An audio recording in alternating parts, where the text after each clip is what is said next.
Hello students, today I will explain this concept of rolling motion on inclined plane. Inclined plane में rolling motion कैसे होता है वो देखा जाए। मैं यहाँ पे केस किसका ले रहा हूँ, डिस्क का। वैसे तो शेप कोई भी हो सकता है, रिंग होगा, हॉलो स्फीयर होगा, सॉलिड स्फीयर होगा। मैं डिस्क को लेते हुए रोलिंग मोशन को एक्सप्लेन कर रहा हूँ। व्हाट हैपेंस कि हमने एक डिस्क लिया, उसको इंक्लाइंड प्लेन पे सर्टेन हाइट पे रख दिया। ये हाइट h मान लो। हाइट h ऐसा लीजिएगा, हाइट h की वैल्यू रेडियस से काफी ज्यादा हो, तो वेन एवर रिक्वायर्ड हम रेडियस को h के हिसाब से निगलेक्ट कर सकते हो। अब देखो, इस डिस्क को जब मैं इंक्लाइंड प्लेन पर रख के इसे छोड़ देता हूं और पहले कैसे मानता हूं कि सरफेस स्मूथ है, तो सरफेस स्मूथ रहेगा तो देखो दो फोर्स काम कर रहे हैं, बस एक mg और एक नॉर्मल रिएक्शन।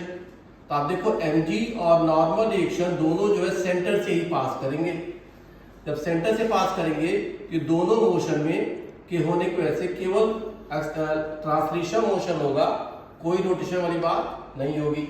अब आप जानते हो mg का जो कंपोनेंट इसको नीचे लाएगा, कौन सा लाएगा, mg sin थीटा, और एक कंपोनेंट जो इसको वेट के हिसाब से नॉर्मल रिएक्शन देगा वो क्या होगा, mg का cos theta. mg cos theta ही नॉर्मल रिएक्शन है और mg sin थीटा उसको नीचे लाएगा। तो बॉडी पे पहला फोर्स क्या लगा, mg, बाद में क्या आया, नॉर्मल रिएक्शन।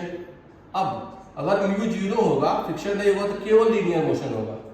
बट जैसे ही मैं फ्रिक्शन ला दूंगा तो फ्रिक्शन की वजह से friction will always act at the point of contact. तो आप जान रहे थे कि पहले मोशन नीचे आने की टेंडेंसी थी, इसलिए फ्रिक्शन यहाँ पे पॉइंट ऑफ कांटेक्ट पे, इसको हम पॉइंट ऑफ कांटेक्ट मानते हैं। We write it at POC। तो पॉइंट ऑफ कांटेक्ट पे फ्रिक्शन कहाँ लगेगा, ऊपर, नीचे नहीं, क्योंकि ऑलरेडी इस पे टेंडेंसी है नीचे आने की, तो फ्रिक्शन रिलेटिव मोशन को रोकते हुए ऊपर लग जाएगा। नाउ यू सी, जब ये रिजल्ट ऐसे आते हैं तो फ्रिक्शन की वजह से रोटेशन वाली बात आएगी। तो फ्रिक्शन जब यहाँ पे लगा, देखिए फ्रिक्शन जब पीछे ऐसे लग रहा होगा तो फ्रिक्शन यहाँ पे सेंटर ऑफ मास को रोटेट कराएगा, बॉडी रोटेट कराएगा, तो फ्रिक्शन का एक टॉर्क आएगा। टॉर्क का इक्वेशन भी बनेगा, R distance from the centre is R into friction क्या देगा, टॉर्क, और टॉर्क की value I into alpha about centre of मास लिख सकते हैं। Now you see the equation of motion. तो मैं क्या कहूंगा, पहला लीनियर मोशन, पहला इक्वेशन किसका है, लीनियर मोशन का। Pure linear motion of the disc जब हो रहा है तो देखो mg sin थीटा उसको नीचे ला रहा है और फ्रिक्शन रोक रहा है in this line down the plane. mg sin theta minus friction is equal to m into a हो जाएगा। दूसरा कंडीशन मैं क्या डालूंगा कि रोलिंग की कंडीशन क्या होती है, point of contact should be at rest respect to surface.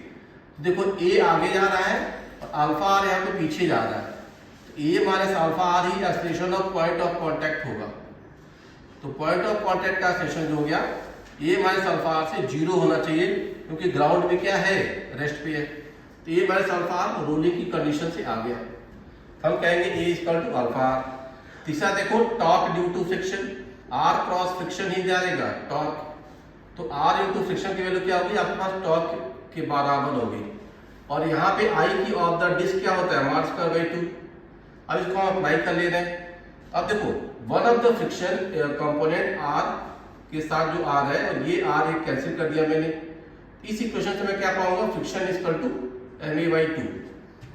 तो a is equal to alpha r, और टॉर्क वाले इक्वेशन से मैं क्या पा जाऊंगा कि फ्रिक्शन की वैल्यू ma बाई 2 आ जाएगी। इसको आप फर्स्ट इक्वेशन में डाल दो फ्रिक्शन को, what I will get, ma is equal to mg sin theta minus ma by 2। Further solve करो, ये 3 by 2 ma हो जाएगा, equal to mg sin theta। Hence a is equal to 2 by 3 g sin theta। एक equation आपको मिल गया। अब देख रहे हो, ये 2 by 3 g sin theta है, ये g sin theta नहीं रहा, क्योंकि उसमें फ्रिक्शन ने क्या किया, कुछ component of g sin theta को उसने अपोजिट होके रोक दिया।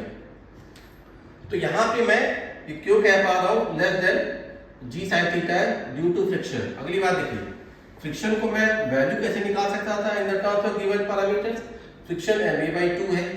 अब a को क्या डाल दो, 2 by 3 g sin थीटा, तो मेरे पास फ्रिक्शन की value in the terms of given parameter क्या आ गया, 1 by 3 mg sin theta. Now some time it is asked कि मुझे रफनेस चाहिए, कितनी रफनेस हो की फ्रिक्शन की, ताकि ये प्योर रोलिंग मोशन हो जाए, कम रफ या ज्यादा रफ। उसमें हम कंडीशन जानते हैं लिमिटिंग वाली, लिमिटिंग फ्रिक्शन इसके बराबर हो जाए mg sin थीटा बाई 3 के। एन आप जानते हो mg cos थीटा होता है, इसको मैंने इसे इक्वेट कर दिया, what I got mu equal to 1/3 tan theta. तो ये भी एक रिजल्ट आ गया, इतना मिनिमम रफनेस चाहिए, दैट रिजल्ट। कई बार से क्वेश्चन पूछेगा कितनी स्पीड से फाइनली ग्राउंड पे आ रहा है ब्लॉक, तो भी निकाल सकते हो। अगर शुरू में इसकी वैल्यू वेलोसिटी क्या रही 0, तो डायरेक्ट फॉर्मूला लगा सकते हो v square equal to u square plus 2as। u 0 था तो 0 स्क्वायर प्लस 2, ये डाल दो 2/3 d sin theta, s hypotenuse क्या लिख सकते हो h by sin theta, you put it here. अब देखो यहाँ पे v स्क्वायर क्या आ गया, इट इज 4/3gh आएगा, जो कि 2gs से कम है। तो ये भी क्यों आया, क्योंकि वहां पे फ्रिक्शन था, तो फ्रिक्शन ने पूरा जो mgh का फैक्टर था उसको हाफ mv स्क्वायर में नहीं जाने दिया, कुछ फ्रिक्शन की वजह से कम हो गया। फर्दर अगर मैं इसकी काटिंग एनर्जी और रोलिंग की बात करूं, जब बॉटम ग्राउंड पे आ चुका है तो उसमें दोनों पार्ट होंगे, half M V C M का square plus half I C M का ओमेगा स्क्वायर। मैं मोमेंट ऑफ इनर्शिया हमेशा सेंटर ऑफ मास के अबाउट लिख रहा हूं, तो वैल्यू देखो हाफ एम वी स्क्वायर, ये आप डाल दो वैल्यू, आई को M R square by 2, omega को V by R and square, we get this term. तो काइनेटिक एनर्जी ऑफ रोलिंग क्या आ रही 3/4 mv square for the disc. अब इसमें v स्क्वायर को वैल्यू डाल दो 4/3g है, तो ये क्या है काइनेटिक एनर्जी ऑफ रोलिंग, ये आ गया mgh, वही तो स्टोर्ड पोटेंशियल एनर्जी था। तो टोटल एनर्जी जो थी शुरू में ग्रेविटेशनल पोटेंशियल एनर्जी, वही किसमें कन्वर्ट हो गई kinetic energy. Despite of friction force acting, friction लग रहा है लेकिन एनर्जी क्या रही कंजर्व। हम वर्क ऑन एनर्जी में क्या पढ़े थे कि जब फ्रिक्शन लगता है तो टोटल मैकेनिकल एनर्जी कंजर्व नहीं होगी, तो यहाँ क्यों हो गई, उसका लॉजिक है despite of friction total mechanical energy is conserved, why so, because हमेशा point of contact is at rest. तो फ्रिक्शन तो पीछे लगा लेकिन पॉइंट ऑफ कांटेक्ट की वेलोसिटी क्या है 0, तो पावर डेवलप्ड बाय फ्रिक्शन क्या हो गया Fr into v 0 हो गया इस पॉइंट पे, इसी पॉइंट पे फ्रिक्शन लग रहा है, इसलिए जब वर्क डन बाय फ्रिक्शन 0 है इसकी टोटल मैकेनिकल एनर्जी कंजर्व कर सकते हैं। अगला मैं कह सकता हूं कि वर्क डन में जो फ्रिक्शन है इसका एक और तरीका है, मैं मान लूंगा कि फ्रिक्शन ने नेगेटिव काम किया लीनियर मोशन में, उसकी वेलोसिटी को घटा रहा था, एक्सेलरेशन भी कम कर रहा था, साथ में पॉजिटिव कर रहा था रोटेशन मोशन में, और दोनों का वर्क डन क्या होगा इक्वल अपोजिट होगा, तो मिलके क्या हो जाते हैं सब 0, हेंस इस total mechanical energy is conserved. तो मैंने डिस्क के हेल्प से इंक्लाइंड प्लेन पे क्या एक्सेलरेशन क्या फ्रिक्शन क्या व्यू होगा, all the results we can see, ठीक है। This was the relation for rolling of any spherical shape bodies down the inclined plane. Thank you.